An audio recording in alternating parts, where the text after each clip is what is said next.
आप सबका हार्दिक स्वागत है, अभिनंदन है।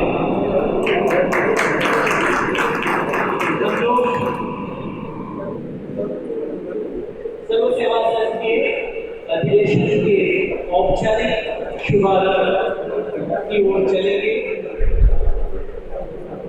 मैं सबसे पहले इस अधिवेशन के स्वागत समिति के अध्यक्ष श्री प्रकाश राय को आमंत्रित करता हूं कि वे आए और मंच पर सभी आमंत्रित जनों का, गण्यमान जनों का, अतिथियों का स्वागत और अभिनंदन करें। मैं आमंत्रित कर रहा हूं सर्व सेवा संघ के अध्यक्ष श्री चंदन पाल जी का निवेदन कराएं।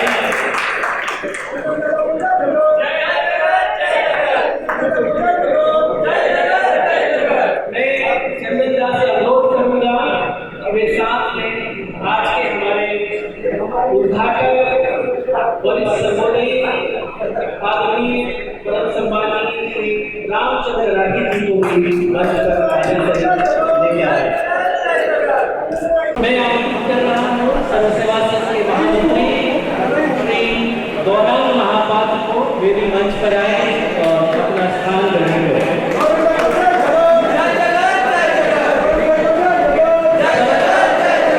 सर्व सेवा संघ के प्रबंधक ट्रस्टी श्री अशोक सरन जी को आमंत्रित करता हूँ, आदर से वे भी आए और मंच पर स्थान ग्रहण करें। उनको भी आदर से मंच पर आमंत्रित करता हूँ।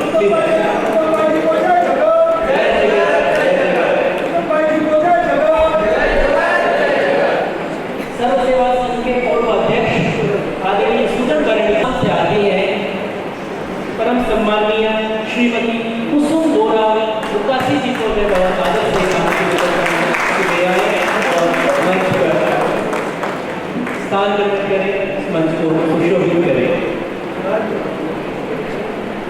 सर्वोदय की वरिष्ठ साथी मैं आशा बहन गोठला से भी निवेदन करता हूँ, कृपया वे भी मंच पर आएं। आशा बहन हमारे बीच में नई तालीम समिति के अध्यक्ष श्री माधव सहस्त्रबुद्धे उपस्थित हैं। मैं उनसे भी निवेदन कर रहा हूँ वे आए और मंच पर स्थान ग्रहण करें। प्रकाशन समिति के संयोजक श्री अरविंद अंजुम जी हमारे बीच में हैं, उनसे भी निवेदन करूंगा कि स्थान ग्रहण करें। युवा समिति के संयोजक सर्व सेवा संघ की युवा समिति है, उसके संयोजक बजरंग भाई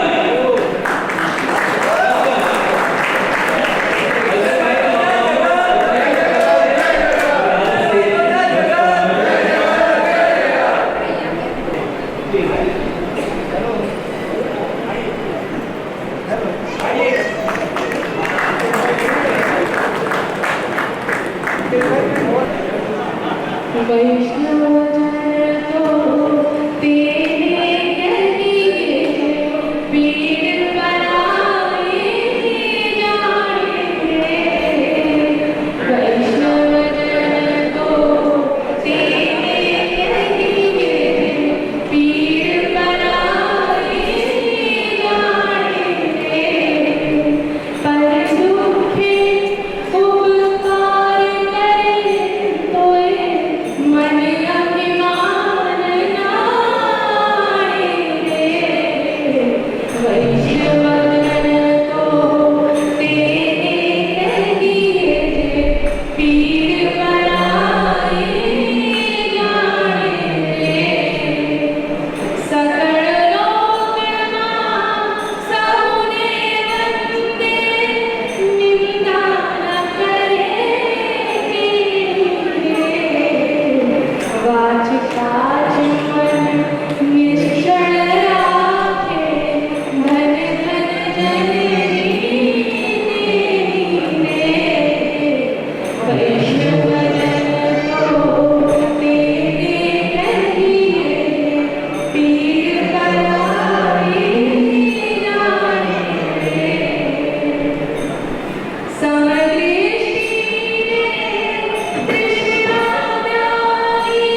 माननीय अतिथियों से अनुरोध करूँगा कि महात्मा गांधी, आचार्य विनोबा भावे और लोकनायक जयप्रकाश नारायण के चित्रों पर माल्यार्पण और इस तुलसी के पौधे पर पानी डालकर इस अधिवेशन का औपचारिक शुभारंभ करें।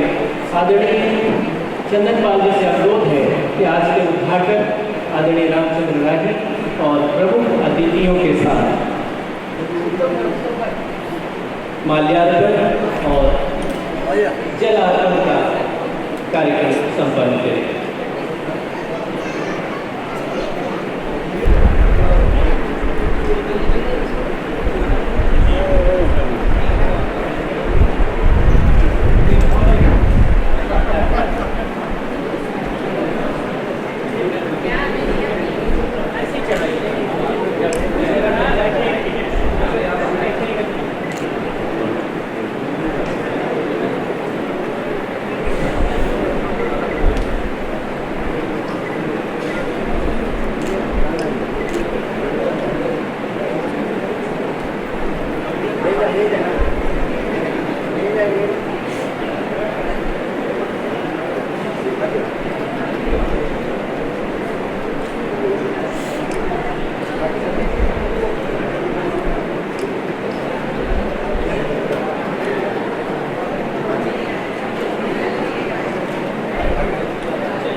आपहारिणी पुण्य नमस्ते नारदूते नमो नारायण प्रिय मूले सर्वतीर्थानि मध्ये सर्वदेवग्रे सर्ववेदेशं तुलसी। हमारे साथी आदरणीय शेख हुसैन जी को ये सम्मेलन एक लंबे अंतराल के बाद अधिवेशन हो रहा है। आप सबको मालूम है कि कोरोना की भयंकरतम त्रासदी के कारण हम लोग पिछले 2.5-3 साल बाद इस तरह से मिल रहे हैं और इस कठिन समय में हमने अपने बहुत ही प्रिय और मूल्यवान साथियों को खोया है। अधिवेशन को शुरू करने के पहले हम उन्हें याद करेंगे और उनको श्रद्धांजलि देंगे। इसके बाद आगे की प्रक्रिया शुरू करेंगे। तो मैं आदरणीय शेख जी को आमंत्रित करता हूँ कि वे आए और ये प्रक्रिया शुरू करें। इसको सेवाग्राम में हमारा पिछला अधिवेशन हुआ था।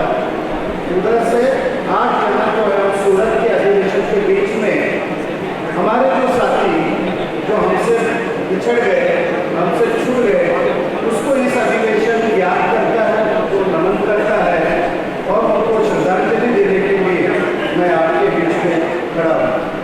श्री कालीचरण पचौरी बदायूं उत्तर प्रदेश के वरिष्ठ सर्वोदयी 85 साल की उम्र में फरवरी में उनका निधन हुआ। श्रीमती प्रमिला प्रभु सेवाग्राम आश्रम प्रतिष्ठान के अध्यक्ष श्री TRN प्रभु जी की धर्मपत्नी तथा सामाजिक कार्यकर्ता श्रीमती प्रमिला प्रभु जी का 3 मार्च 2021 को निधन हुआ। श्री देवेश्वर बरुआ जोरहाट स्वतंत्र सेनानी तथा असम सर्वोदय मंडल के वरिष्ठ कार्यकर्ता श्री देवेश्वर बरुआ का 98 वर्ष की उम्र में 14 मार्च 2021 को निधन हुआ।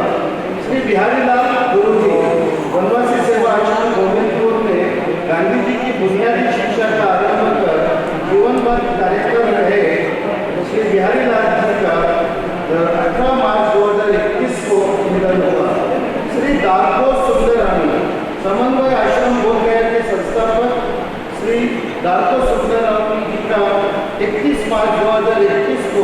98 वर्ष की उम्र में निधन हुआ। श्री रामभाऊ मस्कर सेवाग्राम आश्रम प्रतिष्ठान तथा ब्रह्म विद्या मंदिर पौराण में उन्होंने अपना योगदान दिया। सेवाग्राम आश्रम के मंत्री रहे। उनका रामभाऊ मस्कर जी का निधन 5 अप्रैल 2021 को हुआ। श्री किशन गोरडिया सद्भावना संघ के संयोजक बस्ती ग्रुप के चेयरमैन किशन भाई गोरडिया जी का 6 अप्रैल 2021 को 89 उम्र में निधन हुआ। श्रीमती गिरजाबाई मगर सर्व सेवा संघ के कार्यकर्ता श्री मगर मनीष मगर की दादी श्रीमती गिरजाबाई मगर का 6 अप्रैल 2021 को 90 साल की उम्र में निधन हुआ।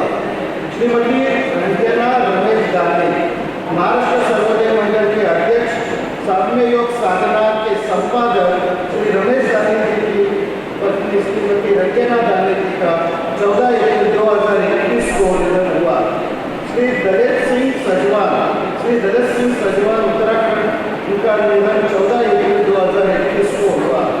श्री प्रमोद हरडे महाराष्ट्र ग्रामदान मंडल के श्री प्रमोद हरडे का 18 अप्रैल 2021 को गोंदिया महाराष्ट्र में निधन हुआ।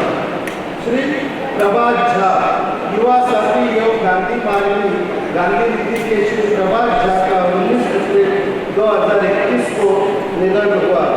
श्री अभय ओबे आश्रम खेती सलाहकार समिति के सदस्य वर्धा जिला सर्वोदय मंडल के पूर्व मंत्री इनका निधन 20 अप्रैल 2021 को हुआ। श्री मौलाना वहीदुद्दीन सांप्रदायिक सौहार्द के लिए काम करने वाले इस्लामिक स्कॉलर आगरा सर्वोदय समाज सम्मेलन के उद्घाटक श्री मौलाना जी का 22 अप्रैल 2021 को निधन हुआ। श्री सियाराम साहू छत्तीसगढ़ सर्वोदय मंडल के अध्यक्ष श्री सियाराम साहू जी का 23 अप्रैल 2021 को रायपुर में निधन हुआ। श्री त्रिलोकचंद गोलेचा जी जिनका जीवन साथी वाला था, कोलकाता छोड़कर उन्होंने पूरा जीवन गौशाला और खादी के लिए दिया। हमारे सर्व सेवा संघ के हमारे सदस्य आशाबेन बोत्रा जी के पिताजी इनका निधन 2 मई 2021 को 97 उम्र में हुआ। श्रीमती सुमंता ज्येष्ठ गांधी विचारक चेतना विकास की अग्रणी एवं श्री सक्षमीकरण कृषि माध्यमिक शिक्षिका श्रीमती सुमंता का 3 मई 2021 को 96 उम्र में सेवाग्राम हॉस्पिटल में निधन हुआ। श्रीमती विभावती कृष्णराव बाराते श्री श्रीकांत बाराते जी की माता जी श्रीमती विभावती जी का 4 मई 2021 को 80 वर्ष की उम्र में निधन हुआ। श्री नारायणराव खल्लारकर ज्येष्ठ वयोवृद्ध कार्यकर्ता श्री नारायणराव खल्लारकर का निधन 7 मई 2021 को हुआ। उन्होंने ग्राम सेवा मंडल भोगपुरी मगन संग्रहालय समिति में काम का बहुमूल्य योगदान दिया। श्री भाऊराव बेले सर्व सेवा संघ के भूतपूर्व कार्यकर्ता श्री भाऊराव बेले जी का 12 मई 2021 को निधन हुआ। श्री सुंदरलाल बहुगुणा वरिष्ठ गांधीवादी एवं चिपको आंदोलन के नेता सुंदरलाल बहुगुणा जी का निधन 22 मई 2021 को हुआ। श्री हजारीमल जी वर्मा नागौर जिला लाडो राजस्थान सर्वोदय मंडल के मंत्री वे खादी का काम करते थे, उनका निधन 22 मई 2021 को हुआ। श्री के.एम. नटराजन तमिलनाडु सर्वोदय मंडल के अध्यक्ष श्री के.एम. नटराजन जी का निधन 25 मई 2021 को हुआ। श्री H.S. दोराई स्वामी जी का निधन 26 मई 2021 को बंगलुरु में हुआ। उनकी उम्र 104 वर्ष की थी। श्री विनू भाई आनी भूदान आंदोलन के दौरान जेपी का भाषण सुनकर जुड़ने वाले श्री विनू भाई आमी जी का निधन 30 मई 2021 को अहमदाबाद में हुआ। श्री मुनिरत्नम नायडू जी का निधन 6 मई 2021 को तिरुपति आंध्र प्रदेश में हुआ। श्री चित्तरंजन पाल हेडमास्टर थे, उन्होंने सर्वोदय का बहुत अच्छा कार्य किया।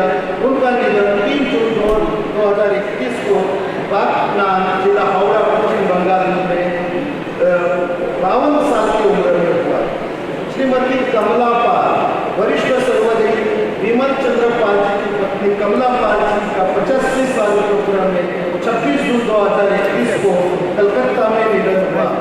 Doctor S.N. सुब्बाराव युवाओं के प्रेरणास्रोत, पद्मश्री विचारक, वरिष्ठ गांधीवादी डॉक्टर S.N. सुब्बाराव जी का 27 अक्टूबर 2021 को जयपुर के सवाई मानसिंह हॉस्पिटल में 92 वर्ष की उम्र में निधन हुआ।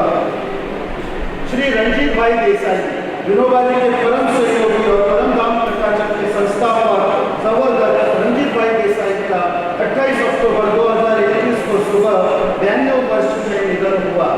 श्रीमती प्रभाताई भैया जी मशानकर खादी ग्रामोद्योग मध्यवर्ती संघ के भूतपूर्व अध्यक्ष श्री भैया जी मशानकर जी की पत्नी श्रीमती प्रभाताई मशानकर जी का 1 नवंबर 2021 को निधन हुआ। डॉक्टर समंथनाथ घोष समाजवादी गांधी चिंतक जनहितैषी मशहूर चिकित्सक डॉक्टर समंथनाथ घोष का 10 दिसंबर 2021 को कलकत्ता में निधन हुआ। वो 93 वर्ष के थे। श्री सुशील कुमार अडहर बाकुंडा जिला सर्जन मंडल के साथ लंबे समय तक जुड़े श्री सुशील कुमार जी का 5 जनवरी 2022 को निधन हुआ। श्री हीराभाई शर्मा सेवाग्राम आश्रम के लंबे समय के साधक श्री हीराभाई शर्मा जी का 6 जनवरी 2022 को निधन हुआ। श्रीमती मोहिनी देवी सौसानी उत्तराखंड का 22 जनवरी 2022 को उम्र के 91 वर्ष में निधन हुआ। श्री शांतिदास पद्मश्री श्री शांतिदास जी का 16 जनवरी 2022 को 88 वर्ष की उम्र में निधन हुआ। श्री त्रिभुवन नारायण सिंह बिहार सर्वोदय मंडल के पूर्व अध्यक्ष श्री त्रिभुवन नारायण सिंह जी का 19 जनवरी 2022 को निधन हुआ।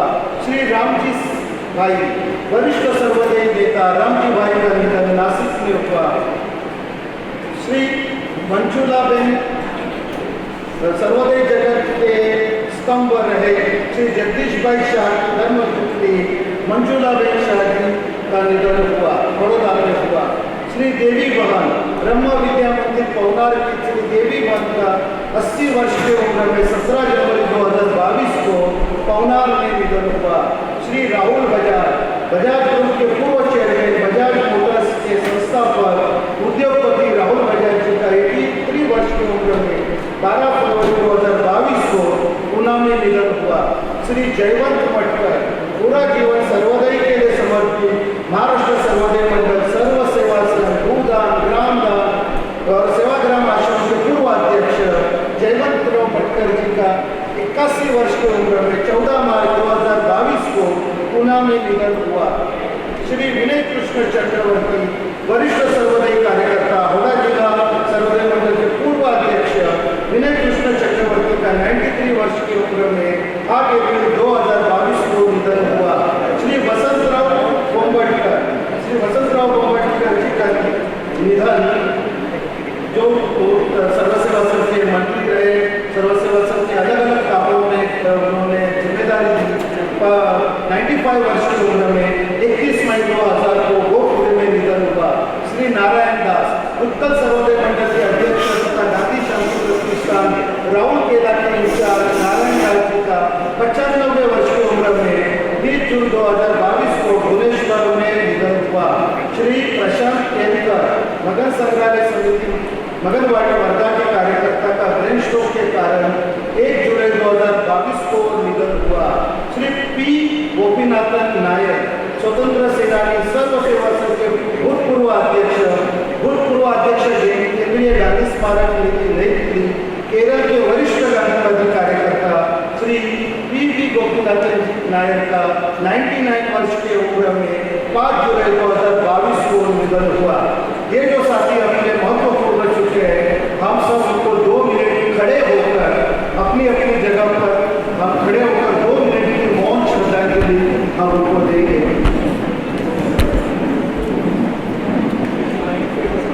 हम सब लोग मिलकर एक लंबा अनुष्ठान करेंगे।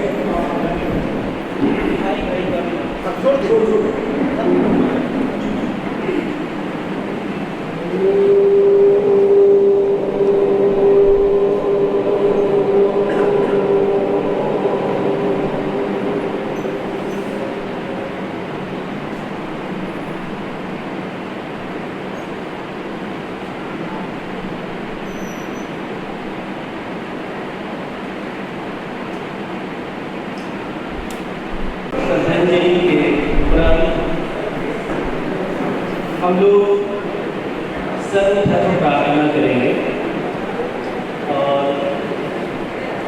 सर्वधर्म प्रार्थना हमारे लिए कोई धार्मिक कर्मकांड नहीं। विनोबा जी ने इसके बारे में बहुत सुंदर बात कही। उन्होंने कहा कि संगठित धर्म और संगठित राजनीति आज दुनिया में जितना भी गड़बड़ हो रहा है उसकी मूल वजह है। और उन्होंने कहा कि जो प्रकृति है, सभ्यता है, मानवता है, अपने विकास क्रम में ऐसी चीज़ों को जो अनावश्यक होती जाती है उनको छोड़ती जाती है। तो उन्होंने बहुत आशा के साथ ये बात कही थी कि आने वाले समय में संगठित धर्म और संगठित राजनीति कालबाह्य हो जाएगी। उसके स्थान पर आध्यात्म और विज्ञान प्रतिष्ठित होगा। तो हम आध्यात्म की मूल भावना से विनोबा जी द्वारा ही रचित नाममाला के साथ इस सर्वधर्म प्रार्थना करेंगे। बजरंग भाई से अनुरोध करता हूँ कि वे प्रार्थना कराएं, हम लोग उनका साथ दें। आदरणीय बजरंग भाई। ओम तत्सत् श्री नारायण पुरुषोत्तम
आमंत्रित करते हैं स्वागत समिति के अध्यक्ष,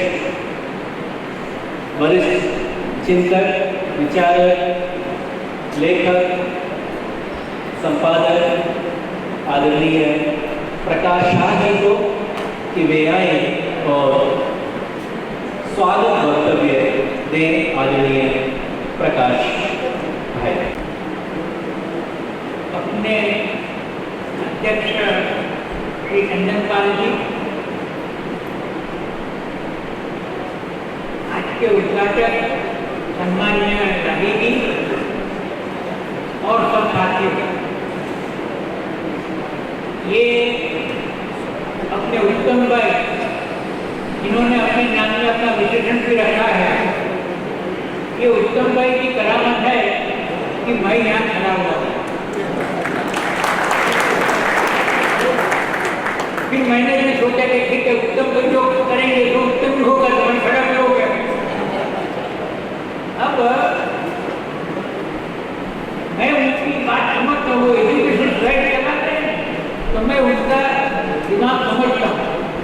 बड़े छाती है, जो छात्र कमजोर होता है उसको खड़ा करके जाके उसका दर्द खाता है। इस नाते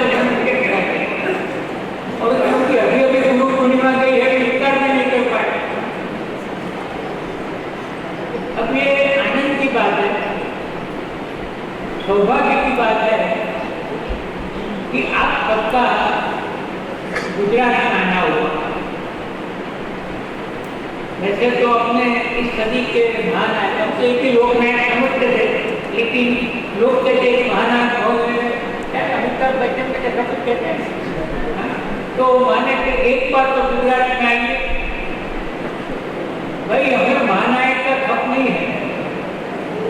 लोकनायक जब गुजरात आए और गुजरात के छात्रों के आंदोलन में से उन्होंने एक नई बात निकाली, उसका खप है। अब तो महानायक तो आएंगे और जाएंगे, जो रहेंगे तो लोकनायक। गुजरात में हम मिल रहे हैं, तो वैसे तो स्वातंत्र संग्राम से आप देखें तो गांधी और सरदार की जोड़ी है, but we are passing to strange times. बड़े ही विलक्षण समय में से, बड़े ही विलक्षण दौर से हम गुजर रहे हैं। गुजरात को अब गांधी और सरदार का कहते हैं। सरदार happened to be a follower of Gandhi in his own Sardar way, but he was a follower of Gandhi. लेकिन सरदार का सब गांधी से बड़े करने की नुमाइश हो रही है गुजरात में हो रही है। अब देखिए, सरदार को गांधी से बड़ा बताना और फिर बताने के लिए क्या करना, एक बड़ी प्रतिमा खड़ी कर देना। अरे भाई, प्रतिमा का सवाल नहीं है, प्रतिभा का सवाल है।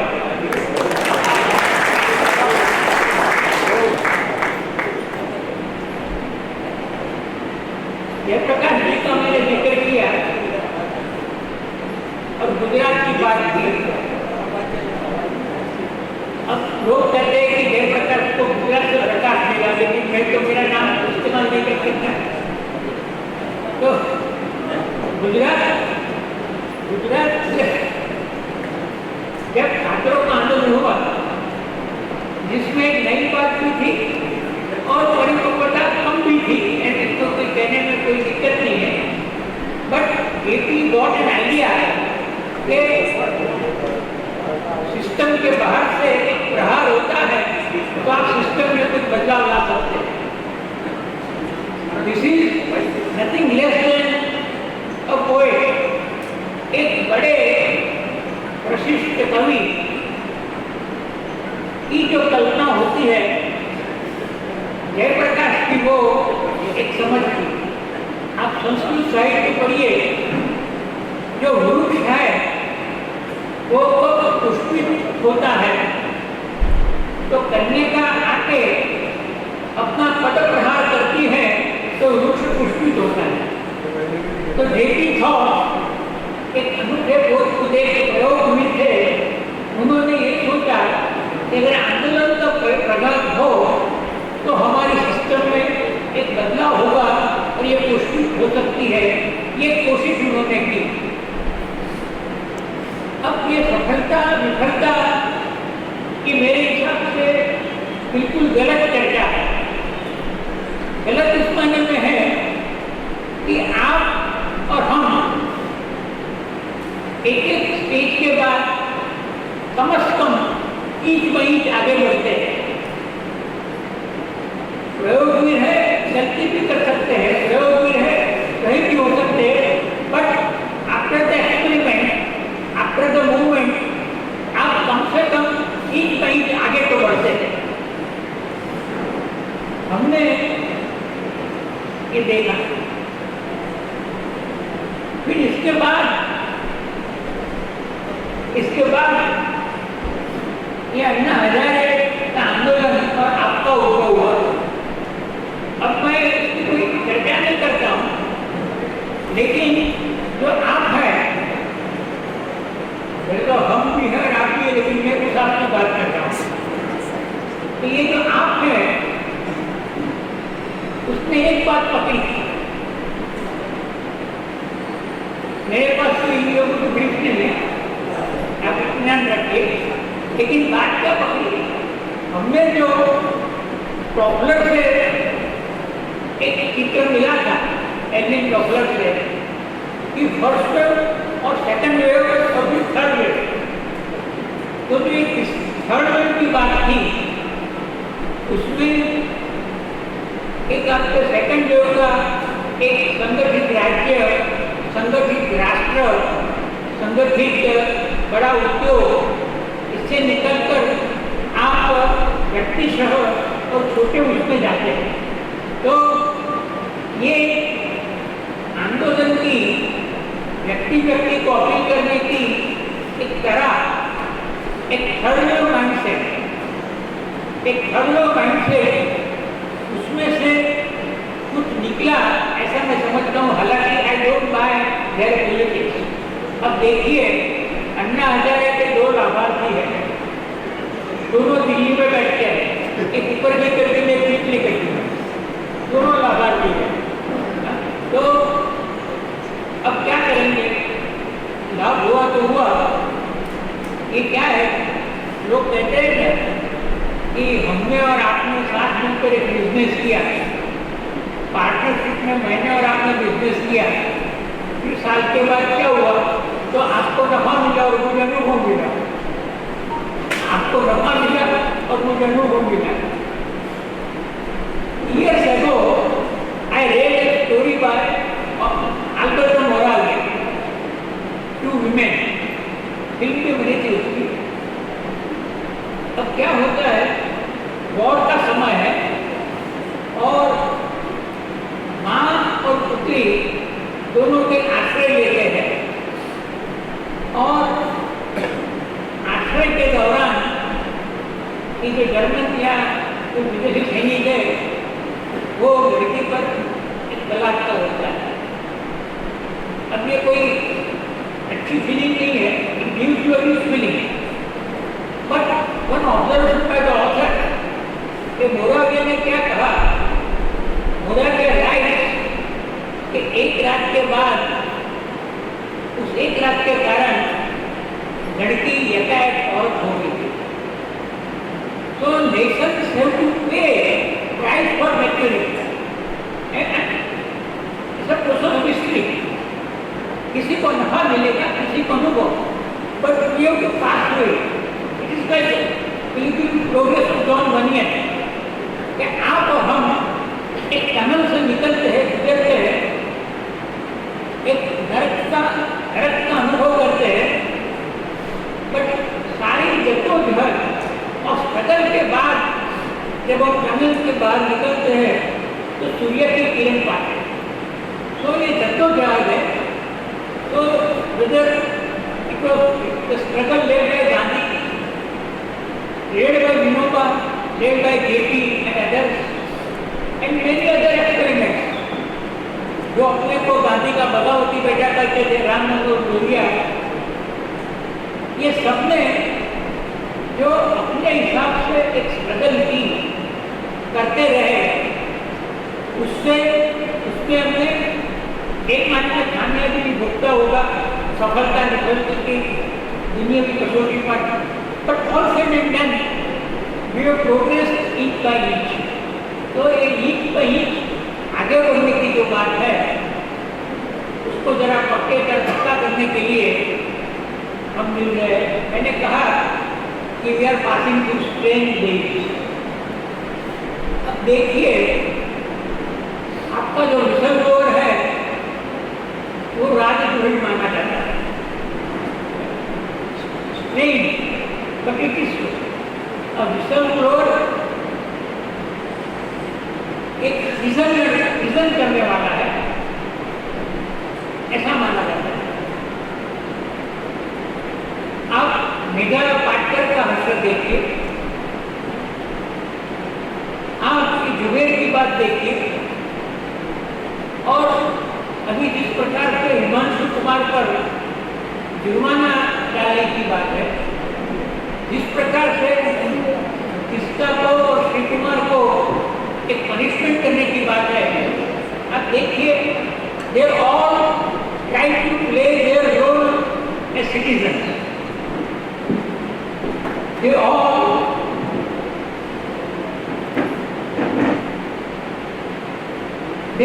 try to play their role as citizens, active citizens. जैसे Socrates used to say कि मैं तो गेट फ्लाई हूँ, गुजराती में उसको बगाई कहते हैं, I am a gadfly, और स्टेट को एक गेट फ्लाई बन के मैं कभी छूटूंगा नहीं, I am a gadfly. तो ये मेधा बहन हो, हिमांशु कुमार हो, तिस्ता बहन हो, they are playing active citizens role, but they are bracketed with those who are supposed to be Deshdrohi, Rajadrohi, to be whistleblower. To be whistleblower is to be a conspirator. ये नई व्याख्या है, नई परिभाषा है, जो ऑरवेल ने जैसे परिभाषा बनाई थी, व्हाइट लाई, फिर शाइनिंग करके ये व्हाइट लाई वगैरह वगैरह, ये सब जॉर्ज ऑरवेल के शब्दावली में आता है। आप देखिए जो विसल ब्लोअर है वो बाय वेरी डेफिनेशन परिभाषा के तहत he or she cannot but be a treason वाला, a झोला वाला is a treason वाला। ये एक नई डेफिनेशन, एक हम और आप निकले संस्कृति के लिए हमारे राज्यकर्ताओं ने हमें विकृति के खाने में डाल देने की कोशिश की। अब देखिए हमारी और आपकी जो जद्दोजहद है वह कृति की है, संस्कृति की है, बट एस्टैब्लिशमेंट जो आपका प्रतिष्ठान है, एस्टैब्लिशमेंट है, वो आपको डरा के, धमका के, कुचल के एक विकृति को कायम स्थापित करना चाहता है। तो this mindset it is to be challenge. हम और आप एक नई दुनिया का सपना देखते हैं, सही बात है, पर नई दुनिया टनल के बाद आशा की किरण, ये टनल उस तो बीच में आपको टनल से और हमको उसमें से गुजरना होता है। और that makes you understand the magic of Gandhi। पंडित सुखलाल जी हमारे बड़े दार्शनिक, जैन दर्शन के विश्व अथॉरिटी सुखलाल जी गांधी जी के बारे में एक बहुत अहम बात बताते थे कि हम जनक विदेही की बात करते हैं। जनक विदेही अगर महल में आग लगती है तो भी वन में ध्यान भंग नहीं होते हैं और हम प्रशंसा करते हैं कि उनके महल में आग लगी, लेकिन वो अपनी तपश्चर्या में वन में निमग्न रहे। सुखलाल जी से कि गांधी आए और विदेही होने की परिभाषा बदल दी। गांधी जी आए तो महल में, जलते हुए महल में रहते हुए लड़ना और आग बुझाना, ये नहीं कि विदेह करके वहाँ रहना, जलते हुए महल में और आग बुझाएंगे। मतलब हमारे सामने जो नैमित्तिक पढ़कर आते उससे लड़ना है और through the tunnel we have to pass through towards आशा के किरण। ये इसको छोड़कर ये छोड़ दिया और वहाँ एक नई दुनिया बसा दी। भाई ये तो हिप्पी का अभिगम है कि आप काठमांडू की कोई वैली में चले गए, नेपाल के कोई वैली में या गोवा के बीच में सुदूर कहीं और बाकी दुनिया से बाहर आपके नियम से रहने लगे। No no no no, when we want a new world, तो कोई नई दुनिया इस दुनिया से बाहर बसाने की बात नहीं है, कोई नेपाल की कंदरा में जाने की बात नहीं है, न गोवा के बीच से सुदूर कहीं दूर जाने की बात है। वहीं रहना है वहीं लड़ना है, वहीं जुटना है और यही इसी धरती में खत्म होके हमें पल्लवित होना है, कुसुमित होना है। ये गांधी की बात जो अपने ढंग से विनोबा ने चलाई, जो अपने ढंग से जेपी ने चलाई, जो अपने ढंग से इस दोनों में से एक भी उसमें नहीं बैठने वाले कृपलानी जी ने सर चलाई। ये बात तो ये है कि इसी दुनिया में हमें लड़ना है और इसी दुनिया को नहीं बनाना है। इस दुनिया के अलावा उसके बाहर जाकर कोई नई दुनिया बनाने की बात नहीं है। तो ये इस प्रकार का जो संदेश अपना आज मुझे वैसे ही याद आ गया मेरे ध्यान में। हालांकि मैं बहुत एजिटेटेड था, I have been a bit irritated also कि ये जो मूर्खता चल रही उसकी इतने सारे बायर्स है कि सरदार की छवि को, प्रतिमा को गांधी से बड़ा बताना, ये जो एक मूर्ख उद्योग चल रहा है उसके इतने सारे बायर्स है। तो आई फेल्ट इरिटेटेड, डिस्टर्ब और एक प्रकार से निर्वेद था। But when we think of Gandhi, when we think of JP, we all realize कि ये डॉन बर्जिन की पीसफुल प्रोग्रेस है। We have to pass through tunnel and after tunnel एक आशा की किरण है। तो सूरज की उस नई किरण का स्वागत मैं आज के स्वागत अध्यक्ष के नाते करूँगा।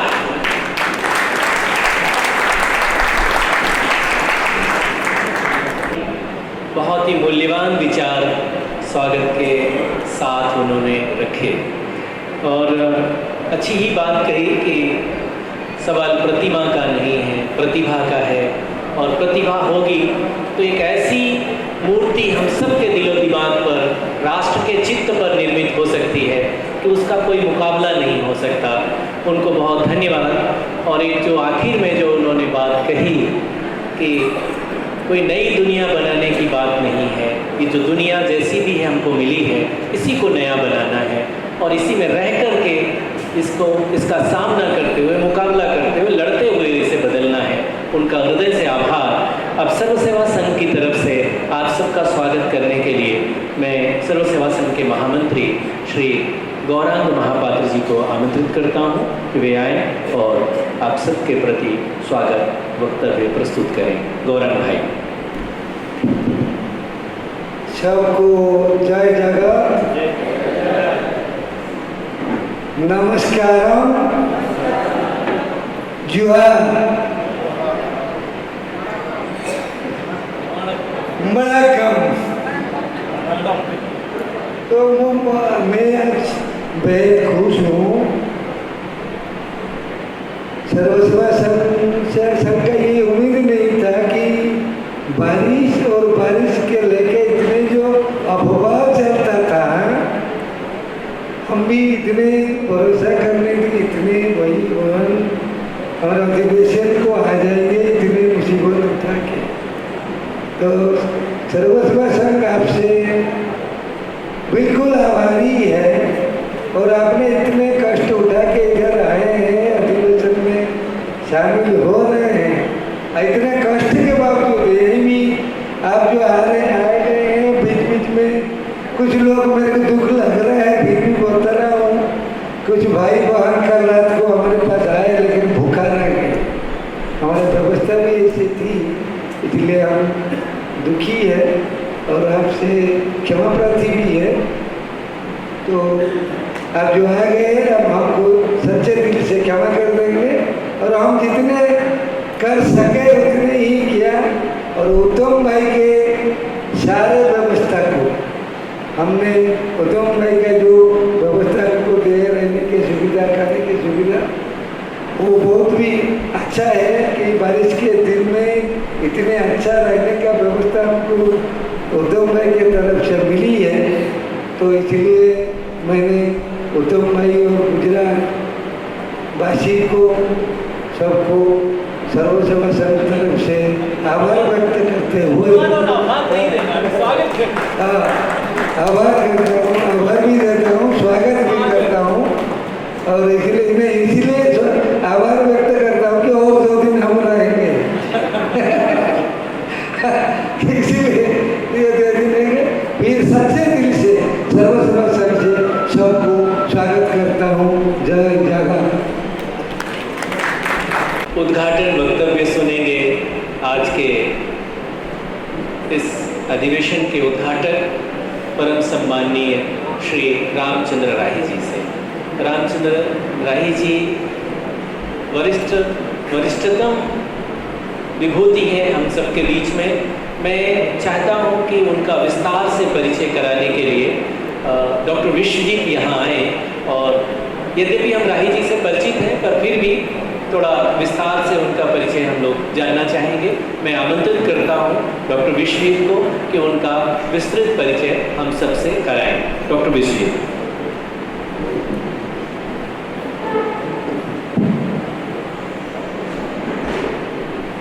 सर्वशासन के अधिवेशन के आए हुए देश भर के साथियों और सर्वशासन के अध्यक्ष, मुझे संतोष भाई ने रामचंद्र राही जी का विस्तृत परिचय देने के लिए यहाँ बुलाया।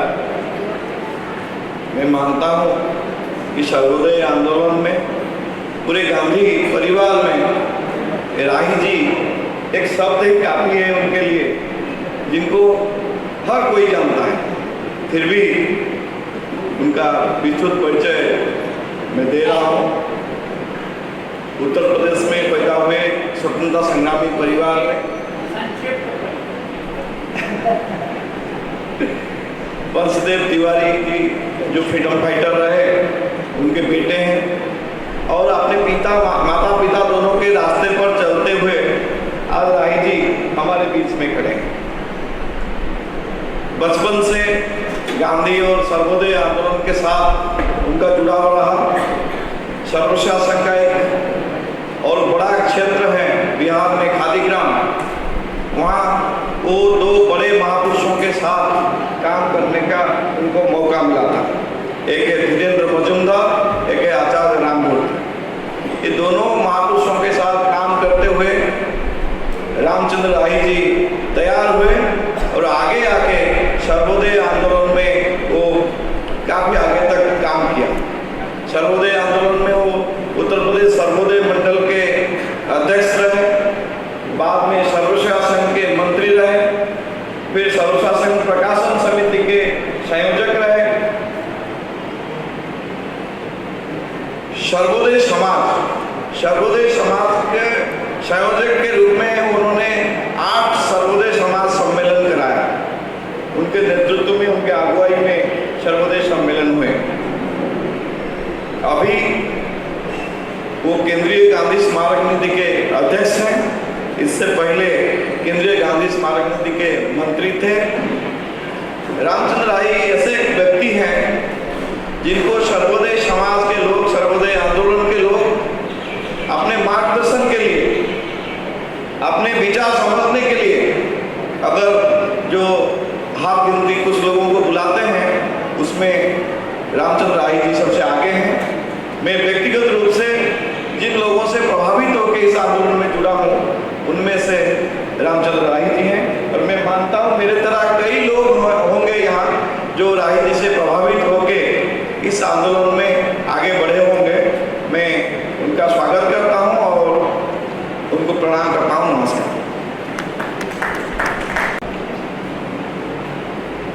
एक लंबे अंतराल के बाद, लगभग 15 साल बाद,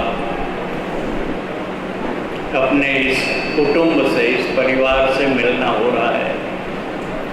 मेरा हृदय गदगद है। बीच में कोरोना काल में बहुत सारे लोग चले गए। अब हम गिने चुने बूढ़े लोग रह गए हैं जिनको अपने लिए बढ़ा चढ़ा के बताया जाता है, जिनके बारे में मैंने स्वयं को एक कार्यकर्ता के रूप में कायम रखने की, मूल्यों को जीने की कोशिश करता रहा हूँ। आप सबने याद करके ये मिलने का अवसर दिया, इसके लिए बहुत बहुत धन्यवाद और आभार, और सबको नमस्कार। उत्तम भाई के उत्तम व्यवस्था और प्रकाश भाई का पथ प्रदर्शन आगे का कि इस अंधी सुरंग से हम गुजर रहे हैं, इस सुरंग से पार होते ही एक रोशनी की किरण दिखाई देगी और हम आगे बढ़ेंगे।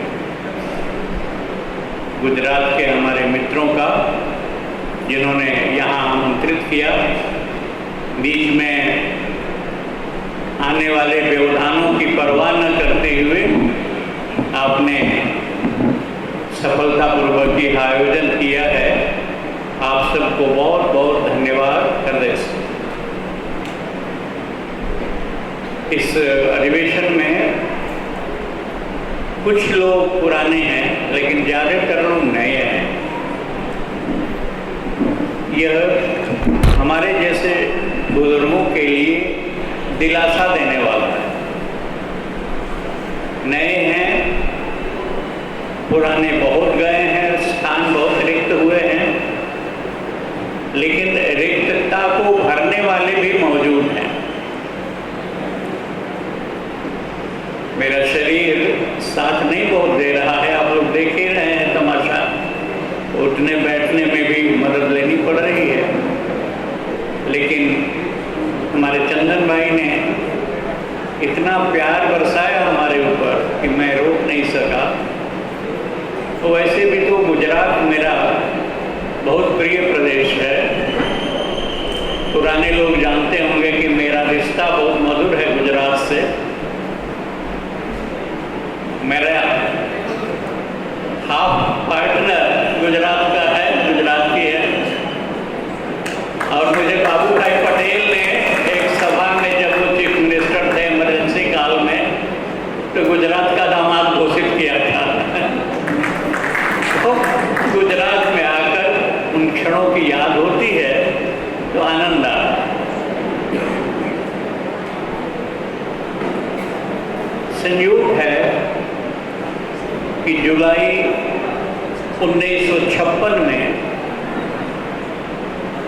एक किशोर वय में गांधी की नई तालीम की और गांधी के नए समाज रचना की तलाश में मैं उस समय के सर्व सेवा संघ के अध्यक्ष धीरेन्द्र मजूमदार के सानिध्य में पहुंच गया और मेरी दीक्षा भूमि श्रवण भारती खाली ज्ञान रही। एक दूसरा बहुत ही अच्छा संयोग ये था कि उसी समय एक तरफ तो भारत में प्रथम पंचवर्षीय योजना लागू की जा रही थी, राष्ट्र के स्वतंत्र भारत के निर्माण की एक योजना काम कर रही थी। दूसरी तरफ भूदान आंदोलन था और उस भूदान आंदोलन के साथ नए भारत के निर्माण की एक कंसेप्ट, एक विजन अभी तैयार हो रहा था। उसी समय सर्व सेवा संघ ने सन 56 में एक प्रस्ताव किया था कि हम एक ड्राफ्ट भी तैयार करेंगे। हम जो काम कर रहे हैं उसके पीछे सामाजिक रचना का दर्शन क्या है, इसको देश के सामने प्रस्तुत करेंगे। पढ़ने वाले लोग जानते होंगे, हमारा सर्व सेवा संघ प्रकाशन ने हिंदी और अंग्रेजी में उस समय जो ड्राफ्ट तैयार हुआ था, सर्वोदय संयोजन, रिकंस्ट्रक्शन, ये प्लानिंग फॉर सर्वोदय। संयोग से जिस समय हम वहाँ थे सन 56 के लास्ट में, सर्वोदय संयोजन तैयार करने के लिए विचार विमर्श मंथन हो रहा था और आखिरी स्वरूप उसका दिया जा रहा था। मैं राही जी से क्षमा चाहता हूँ। साथियों से अनुरोध है कि चाय के लिए अभी ना उठें। चाय इस भाषण के बाद हम लोग चाय का ब्रेक रखेंगे, फिर चाय के लिए जाएंगे। अभी शांति से सब लोग अपने स्थान पर बैठे रहें। चाय बंद कर दीजिए, अभी चाय बंद कर दीजिए। चाय का ब्रेक इस भाषण के बाद है। प्लीज सब लोग अपने स्थान पर बैठे। अभी सब लोग अपनी जगह पर बैठ जाएं कृपया। नहीं, हम सब आपकी जगह पर पहुंचाएंगे, या तो हम परोस रहे हैं, आप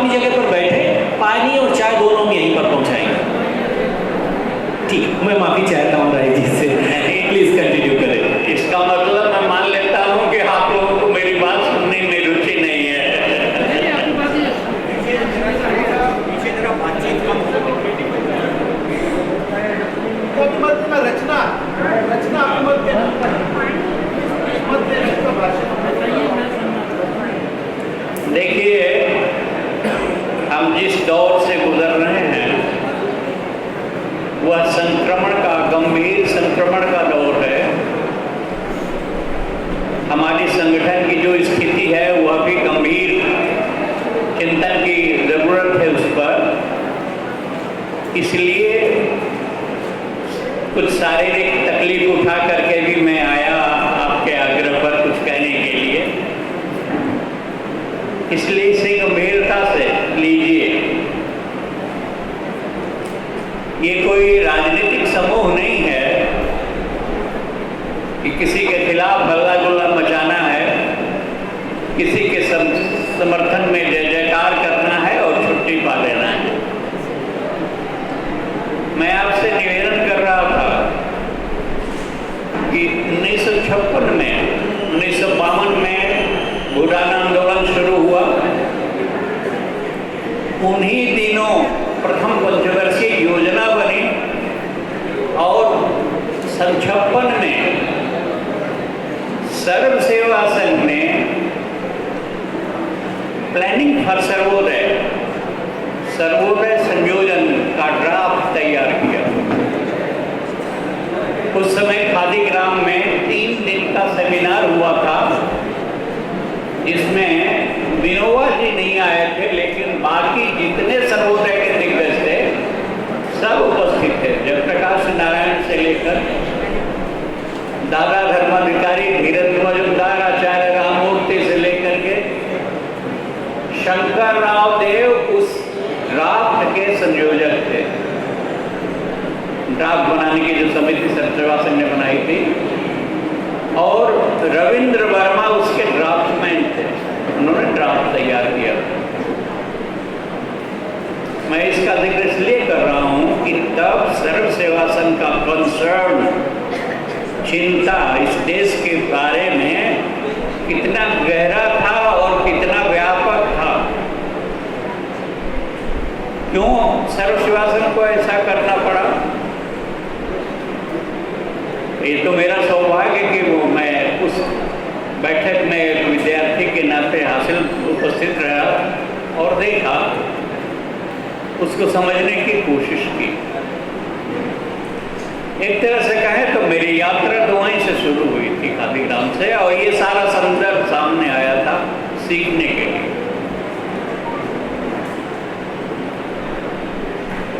क्यों ड्राफ्ट तैयार करने की जरूरत पड़ी? इसकी बुनियाद महात्मा गांधी की जो यात्रा शुरू हुई, संघर्ष की यात्रा, जब उन्हें गाड़ी में से उठा के फेंका गया स्टेशन पर और रात भर उन्होंने मंथन किया, तो मंथन का बिंदु क्या था? या तो जो व्यवस्था है उससे समझौता करके अपना काम बना लें, या इस व्यवस्था पर शिकायत करें, मुकदमा ठोक दें। लेकिन इन दोनों से व्यवस्था तो वैसी ही रहेगी, उस पर कुछ व्यवस्था की तरफ से रिएक्शन सामने आ जाएगा। अंत में उन्होंने सोच करके तय किया, नहीं, इस व्यवस्था को बदलना है, क्योंकि इस व्यवस्था की बुनियाद में नस्ल भेद है। इसका सारा का सारा स्ट्रक्चर, ढांचा नस्ल भेद की बुनियाद पर है, ये हिंसा की बुनियाद पर है। कानून को लागू करने की ताकत और कानून का आधार तीनों वायलेंस की बुनियाद पर है। नस्ल भेद अपने आप में वायलेंस है, हिंसा है। कानून उसको एग्जीक्यूट करने के लिए बनाए गए हैं, और एग्जीक्यूट कराएगा कौन? Police force, arm force. उस समय गांधी ने रियलाइज किया कि दुनिया में जो व्यवस्थाएं जितने भी प्रकार की चल रही हैं, वो चाहे साम्यवाद के नाम पर हो, समाजवाद के नाम पर हो, लोकतंत्र के नाम पर हो, सबकी बुनियाद में हिंसा है। और बुनियादी लड़ाई लड़नी है तो हिंसा की बुनियाद को बदलकर सत्य और अहिंसा की बुनियाद पर नए समाज का निर्माण करना होगा। गांधी ने जो दक्षिण अफ्रीका में अनुभव हासिल किया और फिर भारत में जो स्वतंत्रता संग्राम की लड़ाई लड़ी, अहिंसा की शक्ति का, पीपुल्स पावर का, सत्य और अहिंसा की बुनियाद पर आधारित पीपुल्स पावर, उसका जो सफलतापूर्वक प्रयोग किया, उस प्रयोग पर उन्होंने बुनियादी तौर पर अपनी जिंदगी लगा दी। स्वराज हुआ, आपको सबको मालूम है कि दिल्ली में जश्न मनाने वाले बापू नहीं थे। जहां स्वराज्य मिलने का जो दुष्परिणाम एक हुआ था, पार्टीशन हुआ था, आग लगी थी, वहां आग जल रही थी, तो बापू आग बुझा रहे थे, जश्न नहीं मना रहे थे दिल्ली में, और गंभीर चिंतन में थे। ठीक है, अंग्रेज गए हैं, राज्य व्यवस्था रहेगी, उस राज्य व्यवस्था को चलाने में कुछ अच्छे लोग कुछ अच्छे इरादे के साथ काम करेंगे तो ठीक रहेगा, उसे चलने देना चाहिए। उसकी बुनियाद अगर लोकतंत्र की है तो उसे चलने देना चाहिए। लेकिन वास्तविक लोकतंत्र तो तब आएगा जब लोक की शक्ति निर्णायक बनेगी। स्वराज्य के बाद गांधी ने ये कहा कि हिंद स्वराज्य में जो मैंने कॉन्सेप्ट लिया है नए समाज के, नए हिंदुस्तान के निर्माण का, उसका काम अभी नहीं शुरू हुआ है। अभी केवल राइट ट्रैक पर लोकतंत्र का जो फैसला हुआ है उस लोकतंत्र को ले जाने के लिए आज की व्यवस्था काम करेगी, आगे उसे करना चाहिए। उसमें समाज में विघटनकारी जितनी ताकतें हैं उनको रेखांकित करके कहते हैं कि इनसे इस तरह से निपटना है, लेकिन बुनियादी बात कहते हैं जब 29 जनवरी 1948 को एक लास्ट विल एंड टेस्टामेंट जिसको गांधी का कहा जाता है, वसीयतनामा, उसको तैयार करके रखते हैं। वो वसीयतनामा ये है कि आजादी हासिल करने का कांग्रेस का काम पूरा हुआ, लोकतंत्र का जो संकल्प लिया गया, अगर आजादी की लड़ाई में भागीदारी इस देश के नागरिकों की, सामान्य मनुष्यों के बड़े पैमाने पर नहीं हुई होती तो एडल्ट फ्रेंचाइज के आधार पर, बालिग मताधिकार के बुनियाद पर लोकतंत्र स्वीकार्य नहीं होता। ये जो 20-30 साल करीब करीब सामान्य लोगों के साथ गांधी ने सत्याग्रही प्रक्रिया से उनको आजादी की लड़ाई के लिए तैयार किया, उसमें विशिष्ट जनों की नहीं, सामान्य जनों की मॉरल फोर्स उजागर हुई। इसलिए गांधी के सामने स्पष्ट था कि दुनिया में अगली जो लड़ाई होगी वह ब्रूट फोर्स और मॉरल फोर्स की लड़ाई होगी। ब्रूट फोर्स के साथ इस देश की जनता का मॉरल फोर्स जगा करके जो संघर्ष किया उन्होंने, उसमें क्या कमी रह गई इसका भी अनुमान गांधी को हो गया। इसलिए उस मसौदे में उन्होंने कहा कि यद्यपि राजनीतिक आज़ादी हमने हासिल कर ली है, लेकिन आर्थिक, सामाजिक, सांस्कृतिक आज़ादी हासिल करना अभी बाकी है। और उस आज़ादी को हासिल करने के लिए सैनिक शक्ति पर नागरिक शक्ति की विजय अनिवार्य है। कितनी गंभीरता से उन्होंने क्यों कहा था भाई? उसका जबरदस्त कारण हमारा भारतीय समाज सामंतशाही, राजशाही और साम्राज्यशाही, इन तीन व्यवस्थाओं में से होकर गुजरा था। हमारा मानस, हमारी आर्थिक व्यवस्था, हमारे सामाजिक संस्कार, इनमें से शिक्षित होकर के या प्रभावित होकर के निकले। सामंतशाही, राजशाही, साम्राज्यशाही।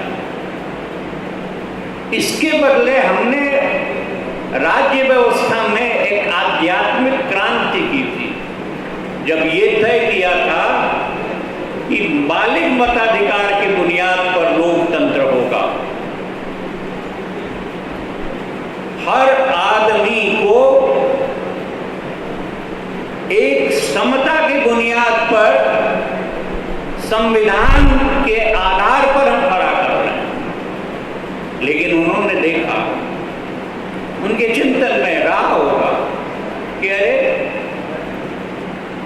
ये सौंप तो दिया ये मूल्य, ये आध्यात्मिक मूल्य हमारे देश की आम जनता को, जो गुलामी की विभिन्न व्यवस्थाओं में से होकर निकली है। अभी केवल थोड़े दिन की ट्रेनिंग हुई है आज़ादी की लड़ाई के दौरान।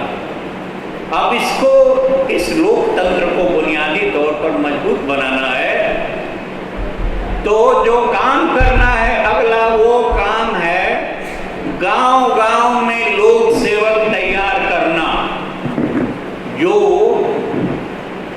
मतदाता को मालिक बनाए। जो मालिक आज याचक भिखमंगा हो गया है। भिखारी लोग सत्ता में बैठ गए, मत के भिखारी लोग सत्ता में बैठे हैं। हाँ। जो हम में भेद डालते हैं, भीख मांगते हैं, वो सत्ता में बैठे हैं, और हम देने वाले उनके पीछे घूम रहे हैं। हमने आजादी के बाद करीब 25, 10, 15, 20 साल ये हालत नहीं। मैं अपने क्षेत्र के अनुभव के आधार पर कह रहा हूं। जौनपुर के राजा थे, चुनाव में खड़े हुए थे बावन में, और मछली शहर के एक गांव के साधारण किसान थे, लेकिन कांग्रेस के नेता थे, फ्रीडम फाइटर। एक एक्का था उन पर, यानी छोटी सी घोड़ा गाड़ी, उस पर बैठ कर के चुनाव प्रचार में निकले। राजा और रंग की लड़ाई है भैया, देखना। एक तरफ राजा, दूसरी तरफ एक साधारण किसान। वो रंग विजयी हुआ, राजा पराजित हुआ। लेकिन धीरे धीरे राजा अपनी पुरानी बुनियाद मजबूत करने लगा। और आज क्या है? आज तो 5 सेर अन्न दे करके वोट खरीदा जा सकता है। तो इसको देखा था गांधी ने कि संभव है, अपने देश में बुनियाद कमजोर है, इसलिए लोक सेवक गांव-गांव में होगा, जो लोग को उसके अंदर की जो चेतना है, संकल्प शक्ति है, उसको मजबूत करेगा। इसलिए लोक सेवक संघ की अवधारणा दी। मैं क्यों इस कहानी को दोहरा रहा हूं? 29 जनवरी 48 को इन्होंने, गांधी ने ये योजना बनाई थी।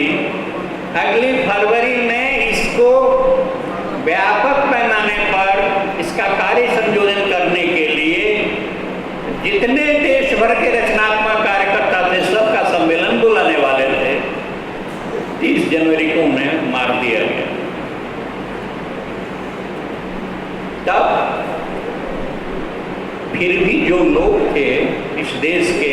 गांधी जन, उन्होंने कहा नहीं बापू चले गए हैं लेकिन जिम्मेदारी तो हमारी है, हम आप काम करेंगे। और फिर सर्व सेवा संघ के जो इतिहास जानते हैं उन्हें मालूम होगा, लेकिन बहुत सारे नए लोग हैं नहीं मालूम होगा। मैं बताना चाहता हूं कि ये बुनियाद है आपकी, to generate people's power so that people can control the state power।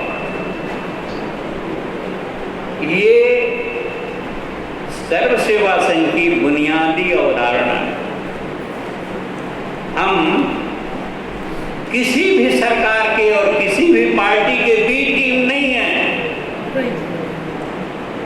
लेकिन हमारा दो ही साथ मूल्य है, आभार है।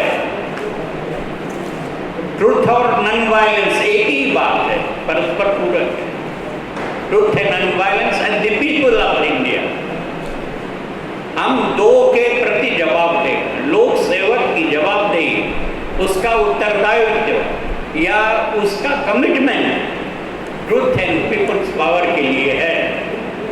ये हमें अपनी बुनियाद पहचाननी होगी। ये कैसे पहचानेंगे और ये शक्ति हमारे यहाँ कैसे आएगी? उनकी नकल करके नहीं, जो आज राजनीति की व्यवस्था को चला रहे हैं और पीपल को भिखमंगा बना रहे हैं। हाँ, हमको चेंज लाना होगा एटीट्यूड। हमारी अपनी व्यवस्था में सर्व सेवा संघ का जो संगठन है उसमें बुनियादी मूल्य क्या है? Non violence. लोक सेवक की बुनियाद नॉन वायलेंस है, ट्रुथ है, पीपल है। और अगर सही माने में है तो जरा इसका संविधान उठा के देखिए। इसमें लोक सेवक हम अपने को बनाते हैं, जिसे हम लोग निष्ठा पत्र करते। निष्ठा दूसरे आरोपित नहीं करेंगे हमारे आप पर, निष्ठा तो अंदर से आएगी ना। इसलिए जो बुनियादी संविधान है लोकतंत्र का, ये सर्व सेवा संघ का, उसमें डिसिप्लिनरी एक्शन, अनुशासनात्मक कार्यवाही की कोई जगह नहीं है। उसमें पावर नहीं है, प्रेरणा है। अध्यक्ष या पदाधिकारी या हम सब जितनी वैचारिक चेतना जगा सकते हैं उतना ही हमारा प्रभाव काम करेगा। उसके लिए जीवन में वो मूल्य दाखिल करने पड़े। मुझे ना कहते नहीं बना, नहीं तो मुझे सही माने में उद्घाटन के लिए ना कहना था, क्योंकि सर्व सेवा संघ में करीब करीब 40 साल सर्व सेवा संघ से जुड़ के काम करता रहा। सर्व सेवा संघ में कभी उद्घाटन नहीं हुआ, अधिवेशन में, सम्मेलन में हुआ है, तो मैंने भी 6 सम्मेलन कराए। अधिवेशन में अध्यक्ष, क्योंकि अधिवेशन माना गया है कि जो सर्व सेवा संघ का कैडर है उनका 6 माही मूल्यांकन का अधिवेशन है, आगे की योजना बनाने का अधिवेशन है। इसलिए सर्व सेवा संघ का अध्यक्ष जो स्टेटमेंट देता था उसमें समीक्षा होती थी। समीक्षा दूसरे के नहीं, आत्म समीक्षा, क्योंकि सर्व सेवा संघ का अध्यक्ष है तो उसकी जिम्मेदारी तो सबसे अधिक उसको विचार की बुनियाद पर आगे बढ़ाने की सर्व सेवा संघ का अध्यक्ष है। तो वो सर्व सेवा संघ की समीक्षा करेगा तो आत्म समीक्षा करेगा। इसलिए सर्व सेवा संघ के अधिवेशन में दूसरों को नापने की प्रक्रिया नहीं रही है। जब से हमने दूसरे को नापना शुरू किया है उसका परिणाम क्या है आप सब लोग जानते हैं। हमने देखा है सर्व सेवा संघ कितना अनौपचारिक एक बार तिरुपति में अधिवेशन चल रहा था, तो 4 हमारे सीनियर, गर्मी का मौसम था, धोती या लुंगी पहने हुए नंगे बदन मंच पर बैठे थे, 4 सीनियर। ये भी कभी मजाक में कहा, भाई मेरी कान हो गई ऐसी जगह। इतना इन्वायरमेंट, जितना इन्वायरमेंट उतना ही आदमी। हम सब बच्चे लोग इस प्रवाह में आकर के लगातार इसमें लगे रहे, मिलना क्या था। और अगर सर्व सेवा संघ में नकल करेंगे हम राजनीतिक दलों का, सत्ताधारी दलों का, तो हमें हासिल क्या होना? क्या हम टिकट देंगे उनको सत्ता की भागीदारी मिलने की? क्या हम उनको चुनाव लड़ने का पैसा देंगे? क्या हम किसी धर्मगुरु के चेले बन जाएंगे? आज तो राज सत्ता में गठबंधन है, धर्म सत्ता, धन सत्ता और राज सत्ता। और हम कहते हैं, हमारा उद्देश्य, हमारी बुनियाद कहती है कि सत्य की बुनियाद पर, अहिंसा की बुनियाद पर लोक चेतना जगाकर लोक शक्ति खड़ी करो, जो लोक शक्ति नियंत्रक हो पावर स्ट्रक्चर की, कंट्रोलर। अगर ये हमारे उसमें होगा तो 2 फोर्सेस आमने सामने आएंगी, खड़ी करनी होगी हमें। आज की जो ब्रूट फोर्स है, वायलेंस की बुनियाद पर खड़ी हुई काम करती सत्ता के माध्यम से, और एक मॉरल फोर्स है। अब मॉरल फोर्स तैयार करने के लिए कौन सी पद्धति हम अपनाएंगे? विनोबा ने कहा, लोक सेवक साधक होगा, साधना होगी मूल्यों की जीवन में, तब वो प्रभावी होगा। असल में सत्य और अहिंसा की बुनियादी ताकत किसी भी ब्रूट फोर्स से अधिक है। ऐसी आस्था निष्ठा हमारे अंदर जब तक नहीं होगी, हम लड़ नहीं पाएंगे। आज हिमांशु कुमार अकेला दहाड़ के कह रहा है, हम जेल जाएंगे लेकिन जुर्माना नहीं देंगे, क्योंकि हमने कोई गलत काम नहीं किया। आदिवासियों की हत्या का सवाल हमने उठाया है और तुम कहते हो कि दंड देंगे। तुम्हारा दंड ऐसा कि तैसा हम मान लेते हैं, चलो जिंदगी भर हम बिता लेंगे। ये ताकत है, मॉरल फोर्स है। प्रकाश भाई मानसू के फादर, पिताजी, हम लोगों के साथ ही हम साथ काम किए हैं। उस पिता ने के अंदर जो तत्व था, उसकी गरिमा बेटे के अंदर काम कर रही है, वो नैतिक मूल्य है। वो ब्रूट फोर्स को चुनौती दे रहा है। ब्रूट फोर्स में न्यायालय तो नहीं कर रहा, जिस रूप में न्यायालय के फैसले प्रकट हुए हैं, वो ब्रूट फोर्स की शकल में आए। नहीं तो अधिक से अधिक ये कह सकते थे कि भाई ठीक है, तुम्हारी शिकायत है, हम फिर से जांच करवा लेते। हम सब लोग भूटान ग्राम नाम के काम से जो गांव में काम करते रहे हैं, वो तो पीड़ितों के दर्द को उजागर करते हैं, कैसे उसका दुख दूर हो, इसी के लिए काम करते रहे हैं। ये क्या अपराध करते रहे हैं? तो मित्रों, आज जिस चुनौती के सामने हम खड़े हैं, वो बहुत गंभीर चुनौती। चले थे जिस समय, जैसा मैंने उदाहरण दिया, राजा और रंग की लड़ाई हुई और रंग जीता, राजा हारा। आज रंग को मजबूत बनाने की जितनी व्यवस्थाएं थी, सबको ध्वस्त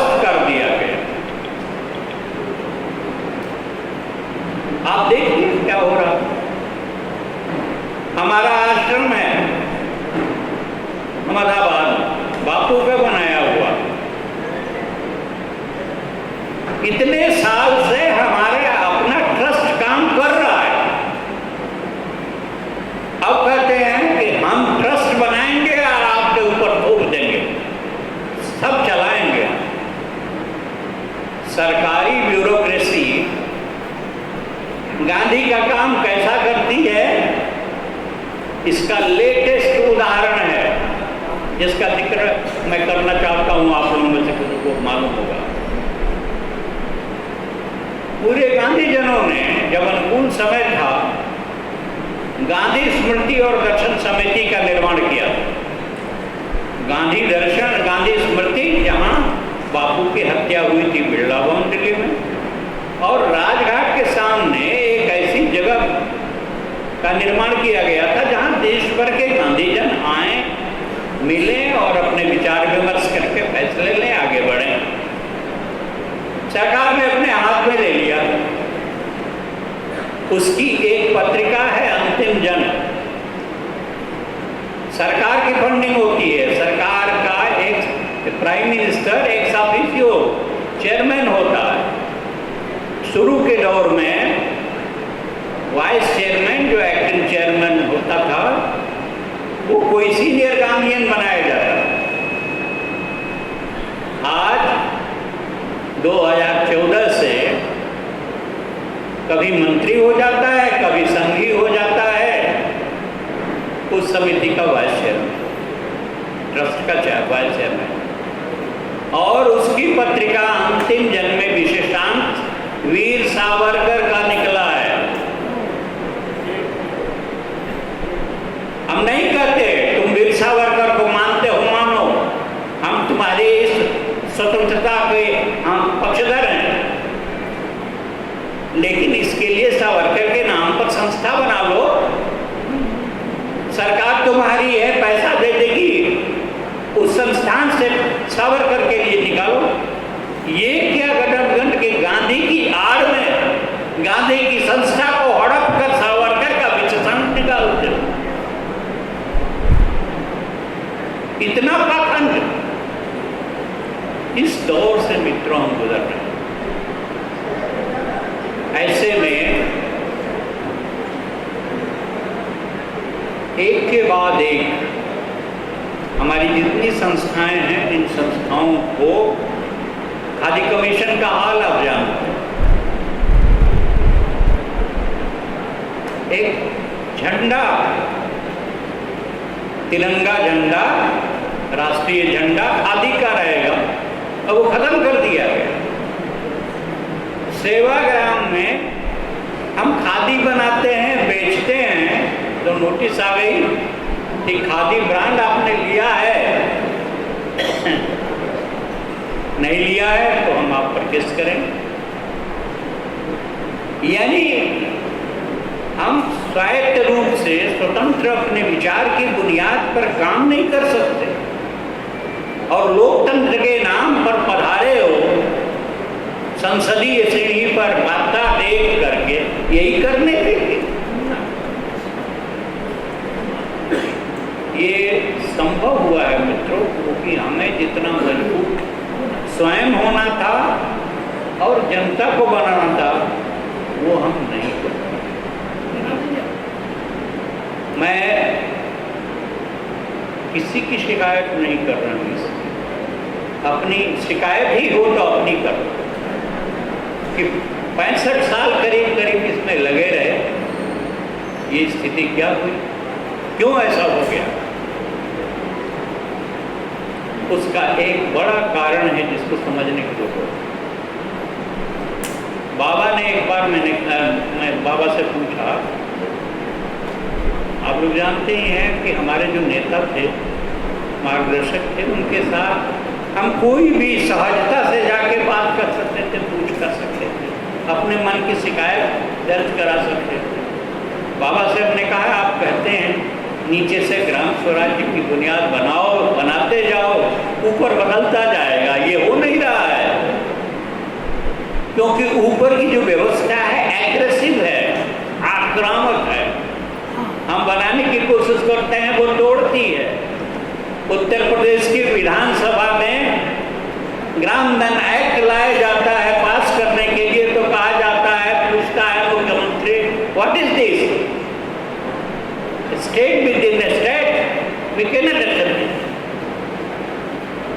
ये हो रहा है।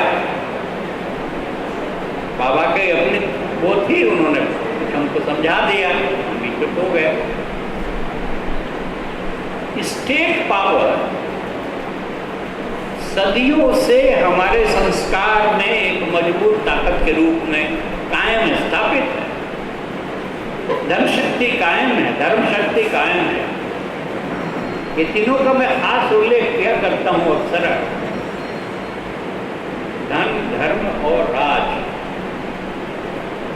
ये तीनों इतने इतिहास के पन्नों में हमलावर सिद्ध हुए हैं, विनाशकारी सिद्ध हुए हैं। इसको हमें समझने की जरूरत है। ये हिंसा की बुनियाद पर खड़ी सत्ता को हमेशा संरक्षण और पोषण देते हैं। मैं इसलिए इसका जिक्र कर रहा हूं कि सर्व सेवा संघ अपनी बुनियाद को समझे। हम इस हिंसा की बुनियाद पर खड़ी सभ्यता को चुनौती देने वाले लोक सेवक बने, क्योंकि तभी हम अपनी फर्ज अदायगी कर सकते हैं गांधी के प्रति, विनोबा और जयप्रकाश जी के।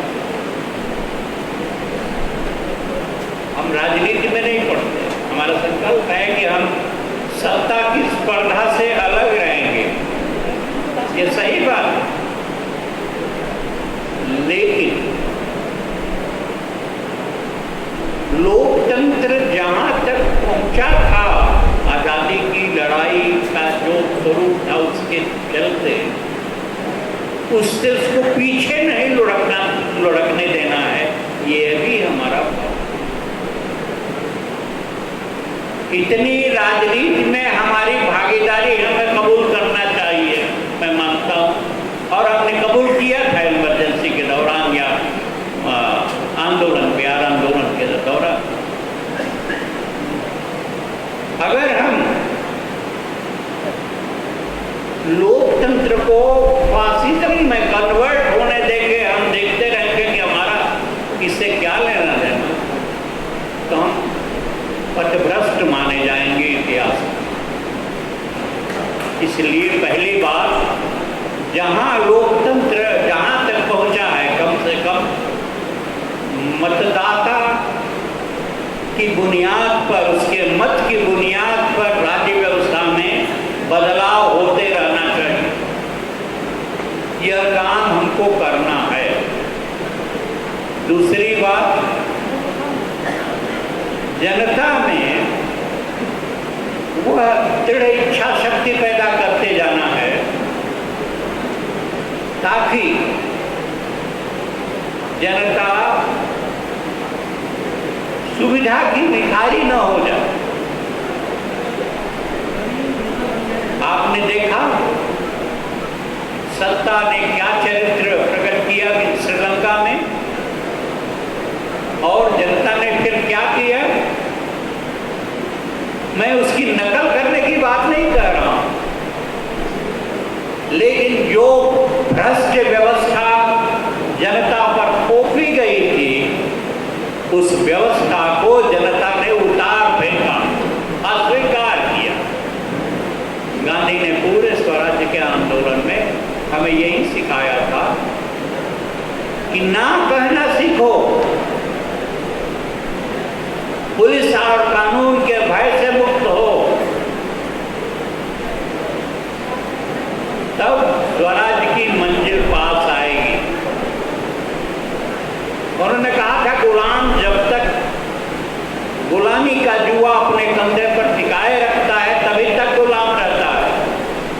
उतार फेंको 42 में इसी का कि अब समय आ गया है, उतार फेंको। मित्रों, अब सर्वोदय समाज का या सर्व सेवा संघ के लोक सेवकों का अगर सही माने में दायित्व है, तो यही है कि हमें, मेरी समझ से आप लोग मुझे कोई हक नहीं है कि मैं उसके बारे में अधिकारपूर्वक कहूँ, लेकिन मेरी समझ से ब्रूट फोर्स और सोल फोर्स में ब्रूट फोर्स को पराजित करने के लिए, उसको समाप्त करने के लिए सोल फोर्स क्रिएट करना अपने अंदर, अपने समूह में और अपने देश और दुनिया में हमारी व्यापकता इतनी होनी चाहिए जितनी कम से कम बिनोआ ने कहा। पहले अखिल भारत सर्व सेवा संघ था, अभी जो चल रहा है उससे विपरीत मैं बात कह रहा हूँ आपको। बाद में सर्व सेवा संघ ने फैसला किया, जब जय जगत का उद्घोष किया, कि अखिल भारत नहीं रहेगा, ये सर्व सेवा संघ होगा। वो भारत की भी मर्यादा उसमें है। तो विचार से निरंतर हम व्यापक होते गए।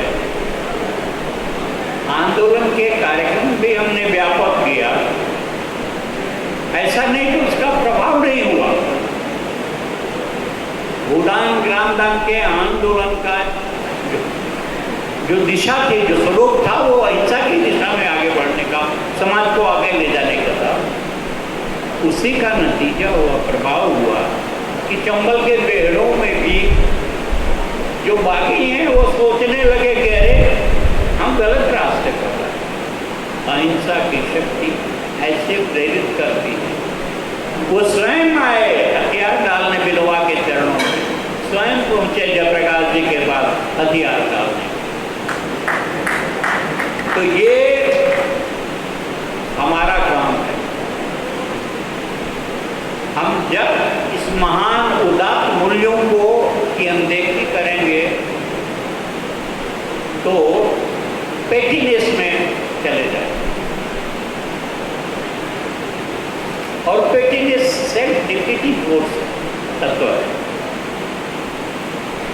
मित्रों,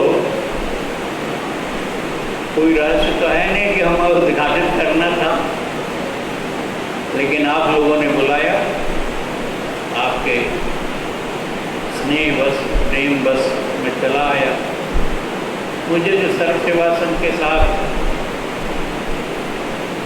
20 साल से करीब मैं अलग हूँ, हालांकि शुरू के दौर में साथ था, विचार और मूल्यों के साथ अभी भी कभी अलग नहीं हुए, लेकिन जो डिविएशंस आए उसके साथ मैं अलग हूँ। ये मैं खुली बात कर रहा हूँ। हम आगे बढ़ने में लगातार अपने चित्त को, विचार को व्यापक दायरे में ले जाए, लार्जर होराइजन में, डायमेंशन में हम अपने को ले जाएं, ताकि जो उद्देश्य है,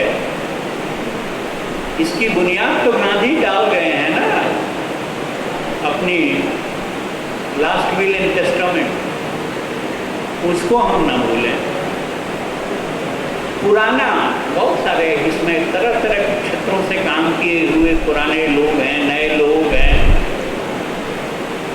हम सबको ये याद रखना चाहिए कि जैसे सांप केचुल छोड़ता है पुरानी, तब उसका नया जन्म होता है। हम विभिन्न प्रकार के दफ्तर चलाए, व्यापार किए, कई तरह के काम किए, सब काम के अनुभव का पिटारा लेके और उसी रंग में ढालने लगे, उसी तौर तरीके में ढालने लगे नए विचार और मूल्यों को, तो वो हम सेल्फ डिफीटिंग हमारी प्रक्रिया होगी। इसलिए बहुत सारे अनुभव को जो पुराने हो चुके हैं उनको उतार के जो नया लक्ष्य हमारे सामने है, ये नया लक्ष्य है। भले ही 50-60 साल 75 साल हो रहे हैं सर्व सेवा संघ के भी बनने के, जो नए मूल्य हैं जो दिए हैं, हम चाहते रहे हैं, हमारे मार्गदर्शकों ने सौंपा है हमें जिम्मेदारी, उसको आगे बढ़ाना है। तो जितना अधिक हम पुराने संस्कारों से मुक्त होकर आगे बढ़ेंगे और जितना अधिक नए मूल्यों को जीवन में धारने की कोशिश करेंगे, एक्सेप्ट करने की, उसकी बुनियाद पर आगे बढ़ने की कोशिश करेंगे, उतना ही ताकतवर हम बनेंगे, हमारा संगठन बनेगा। गांधी ने कहा था, organisation is the acid test of non violence. Violence organisation में होता ही है कुछ न कुछ, डिसिप्लिन के नाम पर, इसके नाम पर, उसके नाम पर, ये होता है। बहुत बारीकी से गांधी ने समझ करके, और विनोबा ने सर्व सेवा संघ को कहा, ये फ्रेटर्निटी है, भाईचारा, ये डिसिप्लिन ऑर्गेनाइजेशन नहीं है। नहीं तो गांधी और विनोबा को इतनी क्षमता तो थी कि जैसे आरएसएस खड़ा हुआ है वैसे हम भी एक संगठन खड़ा कर लेते। जनता हमारे साथ थी, उसको नहीं माना सही, वो बुनियाद दूसरी है। हम चाहते हैं कि एक एक आदमी के अंदर की कॉन्शंस, चेतना जागृत हो, उजागर हो, उसके आत्मशक्ति उजागर हो, वो सेल्फ डिटर्मिनेशन कमिटमेंट वाला आदमी हो। हम ऐसा सेवक चाहते हैं, ऐसे लोग तैयार करना चाहते हैं। और वो चाहते हैं रेजिमेंटेड, हल्ला बोल, हमला बोल के कैडर, जो हमारा लक्ष्य हो ही नहीं सकता। तो मुझे लगता है कि मैंने शुरू में कहा कि बहुत सारे हमारे बीच से गए, स्थान रिक्त हुआ, लेकिन यहाँ तो भरा हुआ है। तो ये बहुत संतोष का विषय है कि स्थान रिक्त नहीं हुआ है, भरा है। केवल ज़रूरत है कि जिन मूल्यों से उसमें ताकत आएगी, प्राण आएगा, उनको अपने अंदर विकसित करने की सतत प्रक्रिया चलती रहे, हमारे संगठन के व्यवहार में, हमारे अपने व्यवहार में, हमारे अपने जीवन में। एक आदमी जिसका मैंने जिक्र किया, अपने भाई हिमांशु कुमार, वहाँ से इतनी ताकत आई है। शायद इतिहास में आज़ादी के बाद भी पहली ऐसी घटना कि इतने खुले रूप में वो आदमी कह रहा है कि हम जुर्माना नहीं भरेंगे, हमने कोई गलत काम नहीं किया है, जेल में रहेंगे। ये प्रेरणा सर्वोदय के बुनियादी तत्वों की उसमें से ये ऊर्जा पैदा हुई है। हम सबके अंदर ऐसी ऊर्जा पैदा हो, ऐसी मैं ईश्वर से प्रार्थना करता हूँ। और मैं अपेक्षा करता हूँ सर्व सेवा संघ के पदाधिकारियों से, निर्णायकों से, कि हिमांशु कुमार के बारे में यहाँ एक प्रस्ताव करें, हो सके तो देश भर से अपील करें। हम जुर्माना नहीं देंगे क्योंकि हमने कोई गलती नहीं की है, पीड़ितों के सवाल उठा करके, बावजूद इसके अगर इस पर सहमत बने तो हम 1-1 रुपया, 5-5 रुपये जुटाएंगे और उसको भेजेंगे। तो इस तरह का हमको निर्णय है। एक हमारा सिपाही सैनिक, हमारा साथी लड़ाई के इस दौर में अकेला खड़ा हो तो हम किस लिए हैं? इसलिए मेरा निवेदन है कि इस पर आप लोग गंभीरता से विचार करें। आगे आने वाली जितनी भी समस्याएं बनेंगी वो राजनीतिक होंगी, सामाजिक होंगी, इनके बारे में भी हमको सावधानीपूर्वक फैसले लेने होंगे और उन फैसलों पर अमल करना होगा। कहा जाएगा कि आप राजनीति में पढ़ रहे हो, हम कहेंगे कि हाँ, हम इतनी तो राजनीति करेंगे कि फासिज्म ना आने पाए। फासिज्म को रोकने वाली जितनी राजनीति जरूरी है वो हम जरूर, क्योंकि फासिज्म पूरी तरह से हर समाज के मूल्य को खत्म करने वाला, वह लोकतंत्र को खत्म करता है, वो स्वायत्तता को, अभिव्यक्ति को खत्म करता है। आप सब मित्रों ने बीच के थोड़े मिनट के व्यवधान के बावजूद चाय बंद कर दिया और प्रेम से मेरी बातें सुनी। मेरे किसी बात में आपको लगे कि ये गलत बोल गया तो उससे माफ़ी करिएगा, और आप लोगों को जो समझ में आए इससे स्वीकार करिएगा। सबको फिर नमस्कार।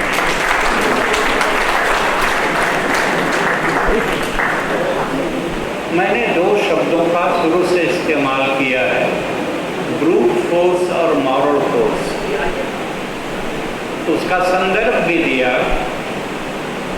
कि दक्षिण अफ्रीका में जब बापू सफ़र कर रहे थे और फर्स्ट क्लास के डब्बे में से उनको निकाल के फेंक दिया गया कि तुम इसमें सफ़र नहीं कर सकते, हालांकि उनका रिजर्वेशन था, वैलिड टिकट था। तो रात भर उन्होंने, ये उनके आत्मकथा में आप पढ़ सकते हैं, रात भर ठंडी में से टूटते हुए चिंतन मंथन चला उनका।